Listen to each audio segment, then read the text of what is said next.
Hello folks, welcome to week number 12. This week, exam number 3 opens on Wednesday, closes on Sunday. Homework number 3 is also due. That comprises chapters 6 and 7. And we have a class participation number 8 that is also due. Now, some people were asked me about how do we know what formula to use for particular types of problems. So I want to go ahead and just review some of the key words that you look for.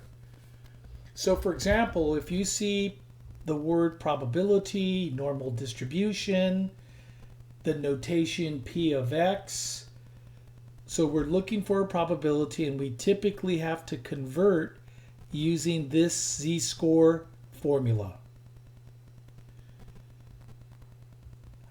If your keywords are normal distribution, you see cutoff score, bottom, middle, or upper percentage, then we're using the cutoff score formula. We're trying to find X. Typically for Z, we use table E along with the given area to find Z. Now, if the problem is asking for probability of a mean, you're given a sample size n, the notation of the problem is P of X bar, then we would use this formula, this z-score formula, and then look up the probability based on our rules that we learned about in 6.1. If the problem is asking for a confidence interval of the mean, and we know that sigma, the population standard deviation, is given, then we use this confidence interval formula. We're using z values, and we know sigma. But if they're asking for a confidence interval of the mean, and only the sample standard deviation S is given, that's when we replace the z values with t values and we replace sigma with the sample standard deviation S. Sometimes we have to calculate this sample standard deviation. My advice is to use your calculator or Microsoft Excel to do that. If a minimum sample size is given and somewhere in the problem it mentions the mean, we use this formula to find n. Always round the answer upwards to the next whole number. E stands for margin of error.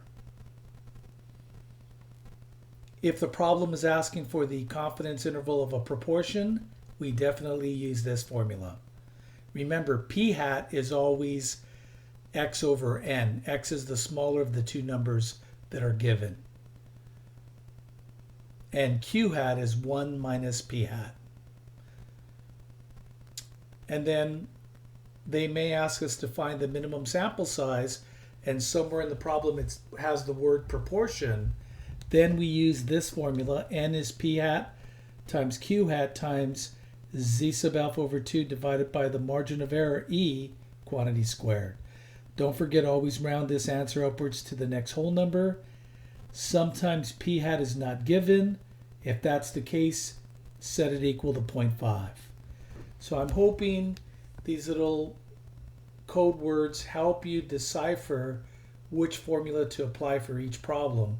If you have further questions, then don't hesitate to inbox me or email me, and I'll try to provide as much positive guidance as I can. But I just want to wish everyone good luck on the test, and keep up the hard work. We only have a few more weeks left until the semester ends.